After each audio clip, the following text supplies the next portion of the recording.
old man hands, right? There's something to it. Yeah, it keeps on. They keep growing. They keep on getting stronger. Yeah. Yeah. Let's go and watch. Yeah, they're hilarious over there. Yeah, I'm so curious. Yeah. Hey, all you can eat buffet later, yeah? Yeah. Very passionate. No, it's not. He's full of shit, right? Yeah, he's full of shit, right? We has on the table. No hand. Good basics. Yeah. The basics. Good basics. Elbow went off there though, didn't it? Against the. I didn't even. What are you trying? I feel like I'm missing the most fun thing that's happened. Because what I'm telling Mindaugas is that if he keeps pulling Daniel the same way that he pulled Daniel the last 20 times, he's going to. Yeah. Trying to pull Daniel a statically Just for strong man. fun, you tell him what he should do. In a dying position. His will be different because he's going. Can we talk about the left using the right hand? Mate, We completely there's agree nothing with to each other. defend. We are saying the same thing. Dude, no can defend. You can't defend it. Don't tell me that Daniel Prokopchuk has a cape in his underpants outside his pants. Bullshit. He's just like anyone else. Exactly. And if you jump on it when you've dominated his hand, you'll win. You know, one thing that I find about the transition from top roll to press is a lot of people when they transition. Now there's limitations with what you can physically do. Okay, my right is way better. Okay, my left is a bit dumb, but so once You can do it on right too. Why is it on left? yeah, it's fine. We don't pulling- pull hard. We just show, right? So if I can get you bent a bit, okay, here it's gonna be hard for me to come in, but like, let's just bring it back to center a bit. Okay, so here, okay, a lot of people when they press, you know, they want to give up all their wrist and get pressed like this, okay? But what's much better is if you can edge it in, you know, like this. This is much better than. And what I feel like against Daniel Problem is with you there, you're never going to gain gain height because he's as long as you.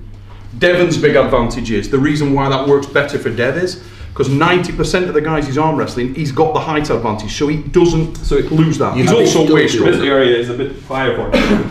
You are a bit like this. Yeah, but you can still do it. You still, like, if you get the top roll and you want to think about press, you have to think stand up. But when you think stand up, a lot of times people are like, I'm gonna come forward. You don't need, like, coming forward is separate from the standing up, right? My big problem is also that if I do something like this, my elbow is coming off. He's just having so much. So at some point I must actually. This works much better. Yeah, that's a nice one too. Yeah, but this is, mate, you're getting too deep and you're getting too complex and it drives me crazy. It is not rocket science, motherfucker. Well, listen, there is a difference. Tell me this, right? What is the difference between let's take it out of our realms, the overhead press world record, highest weight ever pressed, okay? The difference between that and something like a log press, or even taking a bar and pressing it like, for a normal guy, if you take your PR, okay, and you go, okay, I'm putting this weight on my chest, and now I'm gonna just go, just take all that power and press it up. Like 140 kilos, Yeah, right? really That's heavy. the standard, right? Is 140 kilos the standard? Anything it's really around your standard, whatever on a your bench. standard is, whatever you can do. Now, when you get into when you get into lifting, what do? You make a small adjustment, you bump the weight, and you move your body to a position where it is linear, your lock is already achieved without resistance, and then finish. Is that fair? Do you recognize that concept? Maybe not really, right? Like I mean, this. Oh my god, it's like this. arguing with my wife. No, Like this. No, I mean, So, Mate, so what do you want? what? Path of least resistance. I want you to hammer curl. No. I want you to hammer curl like this, and then I want you to tricep extension like this. What I'm telling you is as simple as this, man. that's what you. No, that is not at all what I'm You're saying the opposite. Totally couldn't be more fucking opposite. I'm just joking. I know he is, but he's not. Listen, That was a language thing. I understand You didn't- exactly you what didn't you catch it. want to say. Exactly. so how can you say to me that you can't be dynamic in that position? How I the can, fuck? I can. When you've completely nailed his wrist for the 5th time, you've been to 5 fucking events and got his wrist every fucking time, and never, There are people. ever tried to come round on it. Some people they lose their wrist, and then you feel like, yeah, I completely have his wrist. Some other people, like Todd Hutchins or someone, you have a wrist, and you don't really feel like you fully control it. Like he kind of. You run out of control to take yours more because he's giving it to you. You have to take something out. Let's use the example of Todd Hutchins. All right. You brought this on yourself. Yeah, you kind of did, but it's an important point. Where Todd Hutchins does have a vulnerability is against a guy who is prepared to fight fire with fire and run the gauntlet. He is prepared to go through Todd to the pad in an orthodox manner, definitely more difficult if the guy's got a little spectrum of range that he's prepared to use at tremendous speed. What is a terrible fucking way to start with Todd Hutchins is to go, okay Todd, are you ready? Let's load up real slow and then I'll move. Because he's going to beat you. Now what you're doing, and the setup you showed, you've missed all of this point, but we've been through it, and he talked us through his setup, is to start with a static applied load against a man who is quite clearly stronger. Because he holds on to you, right? He holds on. He does a lot of this. Oh, he's a presser. Yeah. Oh, right. He's got tremendous. I mean, joint I watch him arm integrity. wrestle, but I haven't really focused so much. I mean, He's all. he's very impressive. He's impressive. I'm just always impressed. I don't break down his matches too much, but I just know he's awesome. But if it's Todd, if it's Daniel, what I'm getting at, who's just beat? You've just said who's just beat Daniel. The problem is here is that like when you face a guy who's a presser, who can flop press, your top roll angle just isn't worth that much. You have to get some. And the cup. problem is that if you try to attempt a little bit of cup, he's also very happy. Like he will immediately get right. But you need to chip away at it like that, right? You give a bit and then you bounce back out. Can I just stop you there, guys? Exactly. Wait a minute. I want to ask Devon what you were talking about earlier on. I agree with If you already blasted his hand and wrist, you've got total control. Never. Hey, mate, you climbed the fuck out. I will literally show you on video. You are so many No, yeah, times. in that You case, climb yes. like back, and you get totally round, and you're in straps. In that And your case, answer yeah. to that was, we were in straps though, so he's got the application point on the wrist. Yes, I agree. But the whole point of this is that arm wrestling against a man in a static fashion, who is statically gifted and clearly stronger than you, is not a good start point. Now, the point I'm making is, when you gain all the ground that you gain every time you arm wrestle, this is what actually happens, and we can watch fucking 5 videos and show you, is you get around this area. The match starts, he rushes at you, you're a great top roller, you bust him open, and you're somewhere around here. Most like here. It looks like you get way more than that. It looks like you've had him there. No. You've never had Daniel there. I can he go can. for it. Every time. Every fucking time. Every time I you can go get for him it, there. and it springs back to here. Yeah, but you get there, yeah? Yeah, but you can get You that get far. there, is what I'm And I saying. cannot stay here at So all. now, if you completely block the lane of hand recovery and block the cup, if you put a lot of pressure on that top knuckle and literally, when he's open, whether he's in a strap or not, if you bunch his fingers, he is not going to cut back at you, dude. He's going to forget his hand, sacrifice his hand, and everything's going to go through that strap. That is what's going to happen. Because you're keeping everything focused on here and back pressure in a static manner. If you pull him statically, you're going to lose again. He's stronger than you. So you've got to add a little bit of dynamism.